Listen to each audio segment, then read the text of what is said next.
मन के हारे हार है, मन के जीते जी, कहें कबीर हर पाइए, मन ही की प्रति। नमस्कार, मैं Om Prakash Goswami education to all YouTube channel में आपका हार्दिक अभिनंदन है, स्वागत है। दोस्तों, इस वीडियो में हम बात करने वाले हैं इंटरव्यू के दौरान होने वाली डेमो क्लास की। डेमो क्लास में ऐसा क्या करें कि आपको पूरे में से पूरे अंक मिलें। कोई बड़ी बात नहीं है, डेमो क्लास में पूरे में से पूरे अंक ला सकते हैं यदि कुछ महत्वपूर्ण बातों का ध्यान रखा जाए। जैसे कि सबसे पहली महत्वपूर्ण बात है, डेमो क्लास के दौरान ब्लैक बोर्ड को खाली ना छोड़ें। जो भी जरूरी सूचनाएं हैं, अपेक्षित जानकारी है, उसका उल्लेख जरूर करें। जैसे कि आप देख सकते हैं, कक्षा, कालांश, दिनांक, इधर टोटल स्टूडेंट यानी कुल विद्यार्थी, प्रेजेंट, एब्सेंट, और ये संख्या काल्पनिक लिख सकते हैं। कुल विद्यार्थी 40 यानी 40, प्रेजेंट 39, एब्सेंट 1। उसके बाद सब्जेक्ट यानी विषय, टॉपिक यानी पाठ का नाम लिखें, और टॉपिक से संबंधित जो भी जरूरी बातें हैं, शिक्षण बिंदु हैं, महत्वपूर्ण बिंदु हैं, उनका उल्लेख ब्लैक बोर्ड पर जरूर करें।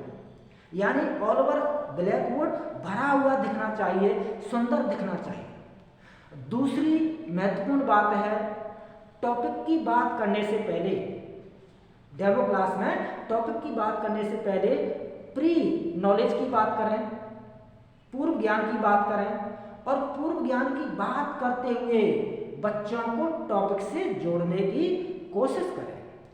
यानी टॉपिक की बात करने से पहले प्री नॉलेज की बात करें, और प्री नॉलेज की बात करते हुए बच्चों को टॉपिक से कनेक्ट करें, जोड़ें। तीसरी महत्वपूर्ण बात, डेमो क्लास में पढ़ाते हुए ऐसा नहीं लगना चाहिए कि केवल वन वे प्रोसेस चल रहा है, यानी आप ही आप बोल रहे हैं। ऐसा दिखना चाहिए कि आपकी क्लास में, डेमो क्लास में बच्चे भी एक्टिव हैं, तो पढ़ाते समय बच्चों से प्रश्न पूछें, बच्चों को भी एक्टिव रखें, सक्रिय रखें, जिससे ऐसा लगे कि आपकी क्लास जीवंत है, आपकी क्लास आनंददायी है, बच्चे भी सक्रिय हैं। ऑल ओवर आपकी क्लास जीवंत लगनी चाहिए, जीवंत दिखनी चाहिए, आनंददायी होनी चाहिए।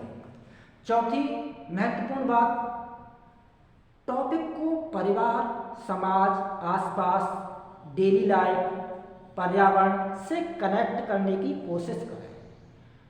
जो भी डेमो क्लास का जो टॉपिक आपको मिला है, उसमें देखिए कि कहाँ पर किस तरह से हम इस टॉपिक को आसपास, परिवार, समाज, डेली लाइफ या पर्यावरण से कैसे कनेक्ट कर सकते हैं। तो टॉपिक को परिवार, आसपास, समाज, पर्यावरण, डेली लाइफ से कनेक्ट करने की कोशिश करें। साथ ही साथ जो टॉपिक से रिलेटेड जो महत्वपूर्ण बिंदु हैं, उनका ब्लैक बोर्ड पर उल्लेख करें। यदि इतना कर दिया तो निश्चित रूप से आपको डेमो क्लास में पूरे में से पूरे मार्क्स जरूर मिलेंगे, मेरा दावा है। मैं अभी डेमो क्लास का एक एग्जाम्पल, नमूना पेश करूंगा आपके सामने, और बताऊंगा कि किस तरह से डेमो क्लास में पढ़ाना चाहिए। मैंने डेमो क्लास के लिए एक कबीर का पद लिया है, और यह इसलिए लिया क्योंकि मैंने कई साथियों का इंटरव्यू लिया, साक्षात्कार लिया, और उन्होंने बताया कि इंटरव्यू में उनसे कबीर का यह पद पढ़ाने के लिए दिया गया था, इसलिए मैंने कबीर का पद लिया है, जो class 9th NCERT book class 9th का टॉपिक है, कबीरदास का एक पद। अब टॉपिक की बात करने से पहले मैं किस तरह से बच्चों से प्री नॉलेज की बात करूंगा, क्योंकि बच्चे, ये जो कबीर का पद मैं पढ़ाने जा रहा हूँ 9th क्लास का है, और उससे पहले बच्चे कबीरदास के बारे में 8th क्लास में थोड़ा बहुत पढ़ चुके हैं। तो मैं टॉपिक से रिलेटेड प्री नॉलेज की यानी पूर्व ज्ञान की बात करने वाला हूं। सुप्रभात बच्चों, कैसे हैं आप लोग। तो आज हम पढ़ने से पहले मैं आपसे कुछ प्रश्न पूछूंगा, जिनका आपको जवाब देना है। महेश, आप बताइए, ईश्वर कितने हैं। सर ईश्वर तो बहुत सारे हैं। सुरेश, आप बताइए, ईश्वर कितने हैं। सर ईश्वर 5 है। अच्छा उमा, आप बताइए ईश्वर कितने हैं। सर ईश्वर एक ही है, सबका मालिक एक। बहुत सुंदर, सबका मालिक एक ही है, ईश्वर एक ही है। अच्छा बच्चों ये बताइए, ईश्वर प्राप्ति हेतु लोग क्या क्या करते हैं? सोहनी आप बताइए। सर ईश्वर प्राप्ति हेतु लोग धर्म करते हैं, यज्ञ करते हैं, लोगों को खाना खिलाते हैं। बहुत सुंदर, शाबाश। मोहनी आप बताइए, ईश्वर प्राप्ति हेतु लोग क्या क्या करते हैं? सर ईश्वर प्राप्ति हेतु लोग उपवास रखते हैं। बिल्कुल सही। रमा आप बताइए, आपकी दादी कुछ पूजा पाठ करती हैं? जी सर मेरी दादी सुबह शाम माला जपती हैं, उपवास भी रखती हैं और कई बार तीर्थ भी करके आई हैं। बहुत सुंदर। अच्छा बच्चों ये बताइए, 8th क्लास में एक साखी पढ़ी थी आपने कबीरदास की, माला तो कर में फिरे जीव फिरे मुख माय, मनवा तो दऊ दिस फिरे यह तो सुमिरन नाय कबीरा यह तो सुमिरन नाय। इसके आधार पर ये बताइए कि सच्ची भक्ति कौन सी होती है? दिनेश आप बताइए। सर सच्ची भक्ति जो पूरी श्रद्धा से की गई हो। सही। सोनी आप बताइए। सर जो सच्चे मन से की गई हो। बहुत सुंदर, जो सच्चे मन से की गई हो वही सच्ची भक्ति होती है। तो बच्चों आज हम कबीरदास का एक पद पढ़ने जा रहे हैं। तो पद की बात करने से पहले कवि परिचय की बात करेंगे, कबीरदास की बात करेंगे। कबीरदास का जन्म सन 1398 काशी में हुआ था और इनका निधन 1518 के आसपास मगहर में माना जाता है। इनकी एकमात्र रचना है बीजक। कबीरदास पढ़े लिखे नहीं थे, अंगूठा छाप थे। जो भी उन्होंने देखा समाज में, जो भी अनुभव किया उन्हीं के बारे में कहा और जो भी उन्होंने कहा उनके शिष्यों ने लिखा। कबीरदास के बारे में कहा जाता है कि मस कागज छुओ नहीं, कलम कही नहीं हाथ। यानी कबीरदास अनपढ़ थे, पढ़े लिखे नहीं थे, उनके शिष्यों ने लिखा जो भी उन्होंने कहा, तो इनकी रचना बीजक मानी जाती है। भाषा जो कबीर के पद और साखी हैं उनकी भाषा सदुपकड़ी या खिचड़ी भी कह सकते हैं। गुरु रामानंद थे कबीरदास जी के। कबीरदास भक्तिकालीन निर्गुण काव्यधारा की संत काव्य परंपरा के प्रमुख कवि माने जाते हैं कबीरदास। और कबीरदास के बारे में कहा जाता है कि इनका जन्म हिंदू धर्म में हुआ था और पालन पोषण मुस्लिम धर्म में हुआ था। अब बात करते हैं पद की। आप सभी बच्चे भी मेरे साथ साथ गाएंगे। एक लाइन मैं गाऊंगा, एक पंक्ति मैं गाऊंगा और मेरी तरह ही आप लोग गाने की कोशिश करेंगे, अनुकरण गायन करेंगे। मोको कहाँ ढूंढे बंदे मैं तो तेरे पास में, मोको कहाँ ढूंढे बंदे मैं तो तेरे पास में। नाम देवल नाम मस्जिद, नाम देवल नाम मस्जिद, ना कवे कैलाश में। ना तो कौनी क्रिया कर्म में, ना तो कौनी क्रिया कर्म में, ना ही योग बैराग में। खोजी होए तो तुरत ही मिली हो पल भर की तलाश में। कह कबीर सुनो भाई साधो सब श्वासों की श्वास में। मोको कहाँ ढूंढे बंदे मैं तो तेरे पास में। बहुत ही सुंदर पद कबीरदास का, जिसमें ईश्वर भक्त से कह रहे हैं कि हे मेरे भक्त, तुम मुझे कहाँ खोज रहे हो, कहाँ ढूंढ रहे हो, मैं तो तुम्हारे पास में ही हूं। मोको कहाँ ढूंढे बंदे मैं तो तेरे पास में। महेश, ये कौन कह रहा है कि मोको कहाँ ढूंढे बंदे? सर ईश्वर कह रहे हैं। उमा आप बताइए ईश्वर किससे कह रहे हैं? सर अपने भक्तों से कह रहे हैं। कि हे भक्तों, आप मुझे कहाँ ढूंढ रहे हो? अच्छा सोहनी, आप बताइए फिर ईश्वर क्या कह रहे हैं, कहाँ पर है ईश्वर? मैं तो तेरे पास में है।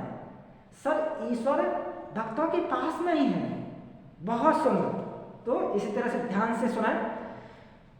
ईश्वर कह रहे हैं अपने भक्तों से कि हे भक्तों, तुम मुझे कहाँ ढूंढ रहे हो, कहाँ खोज रहे हो, जबकि मैं तो तुम्हारे आसपास ही हूँ। मुझे महसूस करिए, अनुभव करिए, मैं तो आपके पास ही हूँ। ना मैं देवल, मैं देवल यानी मंदिर, मैं मंदिर में नहीं हूँ। ना मैं मस्जिद, मैं मस्जिद में भी नहीं हूँ। ना काबे कैलाश में, और मैं काबा और कैलाश पर भी नहीं हूँ, वहाँ भी नहीं हूँ, इसलिए वहाँ भी जाने की आवश्यकता नहीं है। ना तो कौनी क्रियाक्रम में, मैं किसी भी तरह के कर्म कांड में भी नहीं हूँ, यानी यज्ञ करना, धर्म करना, हजारों लाखों लोगों को खाना खिलाना, किसी भी तरह के इस तरह के कर्म कांड में भी मैं नहीं हूँ। ना ही योग वैराग में, और मुझे मेरी प्राप्ति के लिए योग साधना करने की जरूरत नहीं है, जप तप करने की जरूरत नहीं है।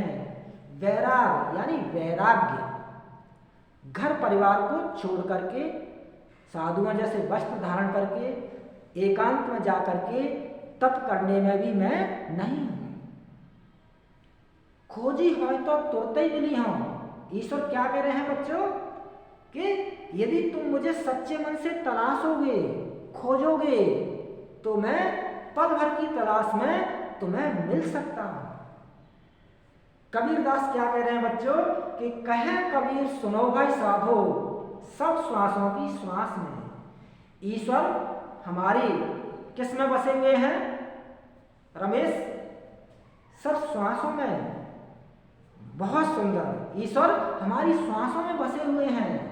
तो जो ईश्वर हमारी श्वासों में बसे हुए हैं, उसको ढूंढने की, खोजने की क्या आवश्यकता है? कर्म कांड करने की कोई आवश्यकता नहीं है, तीर्थ यात्राओं पर जाने की कोई आवश्यकता नहीं है। ईश्वर हमारे ही अंदर मौजूद हैं, हमारी श्वासों के रूप में। जैसे फूल में उसकी खुशबू नहीं होती है, छुपी रहती है, फूल दिखता है, खुशबू नहीं दिखती, वैसे ही फूल में खुशबू की तरह ईश्वर हमारी श्वासों के रूप में हमारे अंदर ही बसे हुए हैं। उनको अनुभव करने की, महसूस करने की आवश्यकता है, कहीं अन्यत्र भटकने की आवश्यकता नहीं है। अच्छा उमा, आप बताइए वैराग से क्या तात्पर्य है? ईश्वर कहते हैं कि मैं वैराग में भी नहीं। वैराग क्या है? सब जैसा कि आपने बताया था, वैराग यानी घर परिवार को, बीवी बच्चों को छोड़कर, साधुओं जैसे कपड़े पहन करके एकांत में जा करके जप तप करना, ईश्वर प्राप्ति के लिए, ईश्वर भक्ति के लिए परिवार को छोड़ करके चला जाना वैराग है। बहुत सुंदर। यानी सांसारिकता से अलगाव की भावना, परिवार को त्याग करके, बच्चों को त्याग करके, साधुओं और सन्यासियों जैसे वस्त्र धारण करके एकांत में ईश्वर भक्ति करना यानी वैराग। तो वहाँ भी ईश्वर नहीं है, ईश्वर तो हमारी श्वासों में बसे हुए। तो यह था कबीर का पद। इसमें कबीरदास ने बाह्य आडंबरों का विरोध किया है, यानी धर्म के नाम पर, ईश्वर प्राप्ति के नाम पर कर्म कांड करने की, आडंबर करने की कोई आवश्यकता नहीं है। कबीरदास ने कहा भी है कि जब माला छापा तिलक सरे न एको काम, मन कांचे नाचे वृथा सांचे राचे राम। ईश्वर अपने भीतर ही, ईश्वर व्याप्ति का संकेत फूलों में खुशबू की तरह ईश्वर हमारे अंदर ही मौजूद है। उसे महसूस करने की आवश्यकता है, फील करने की आवश्यकता है। ईश्वर अंश जीव अविनाशी। गोस्वामी तुलसीदास ने बहुत खूब कहा है कि ईश्वर अंश जीव अविनाशी। जो ईश्वर का अंश है, जीव जिसे आत्मा कहते हैं, वो अविनाशी है, कभी मरता नहीं है, क्योंकि वो ईश्वर का अंश है। इसलिए आत्मा सो परमात्मा, यानी ईश्वर हमारे ही अंदर, हमारी श्वासों के रूप में विद्यमान है, मौजूद है। उसे तलाशने के लिए, खोजने के लिए कहीं अन्यत्र भटकने की आवश्यकता नहीं है। सब श्वासों की श्वास में अनुप्रास अलंकार का प्रयोग हुआ है। स लगातार आया है, इसलिए अनुप्रास अलंकार गेयात्मक पद शैली है और भक्ति रस का सुंदर प्रयोग हुआ है। तो यह था दोस्तों इंटरव्यू के दौरान डेमो क्लास का एक छोटा सा नमूना, एक छोटी सी कोशिश, एक छोटा सा प्रयास। उम्मीद करता हूँ आपको अच्छा लगा होगा। जो भी भाई बहन हमारा जो भी इंटरव्यू देने जा रहे हैं या भविष्य में इंटरव्यू देंगे कहीं भी, KVS, NVS या DSSB या कहीं भी, आप सभी को सफल जीवन की मंगल कामनाएं, ढेरों शुभकामनाएं। All the best, good luck, be positive, all is well, सब अच्छा होगा। Be confident, be positive, good luck, जय हिंद।